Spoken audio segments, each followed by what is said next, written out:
জুলাই গণ অভ্যুত্থানে ছাত্র জনতার আন্দোলন দমনে কারফিউ জারি করে আওয়ামী লীগ সরকার। গণঅভ্যুত্থানে কারফিউ জারি করে আন্দোলনকারীদের হত্যার উস্কানি দেয়া সহ ৫ অভিযোগে সালমান এফ রহমান ও আনিসুল হকের বিরুদ্ধে আনুষ্ঠানিক বিচার শুরুর আদেশ দেন আন্তর্জাতিক অপরাধ ট্রাইব্যুনাল ১। এই মামলায় ১০ ফেব্রুয়ারি সূচনা বক্তব্য ও সাক্ষ্য গ্রহণের জন্য দিন ধার্য করা হয়েছে। যার টেলিফোনিক ফোনালাপ কথোপকথন আমাদের ট্রাইব্যুনালে উপস্থাপিত হয়েছে এবং এক্সপার্ট রিপোর্টও আছে। এছাড়াও ২২শে জুলাই, ২৮শে জুলাই, ৪ আগস্ট এবং ৫ আগস্ট মোট ৩০ জনকে হত্যার সাথে তাদের সংশ্লিষ্টতার অভিযোগে চার্জ গঠন করা হয়েছে। তারা নির্দোষ দাবি করে বিচার চেয়েছেন এবং আগামী ১০ ফেব্রুয়ারি বিচারের দিন ধার্য হয়েছে।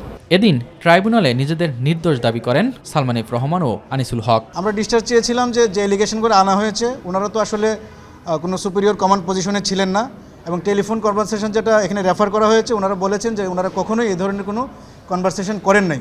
এটা যে কনভারসেশনটা তৈরি করা হয়েছে ওটা ওনারা চ্যালেঞ্জ করেন যে এটা অন্যভাবে তৈরি করা হয়েছে, হয়তো এআই জেনারেটেড। এদিকে জুলাই গণ অভ্যুত্থানে সংগঠিত মানবতা বিরোধী অপরাধের মামলায় রবিবার প্রথমবারের মতো জামিন পান একজন আসামি। প্রসিকিউটর মিজানুল ইসলাম জানান, গুরুতর অসুস্থ বিবেচনায় হুমায়ুন কবিরকে সুনির্দিষ্ট কিছু শর্ত সাপেক্ষে জামিন দিয়েছেন ট্রাইব্যুনাল। শর্ত হচ্ছে যে এনি ম্যানার ইনভেস্টিগেশনকে বাধাগ্রস্ত করা যাবে না, প্রভাবিত করা যাবে না, কোনো আসামির সাথে যোগাযোগ করা যাবে না, পাসপোর্ট জমা দিতে হবে এবং সার্বক্ষণিক আয়োর নজরদারিতে থাকবেন।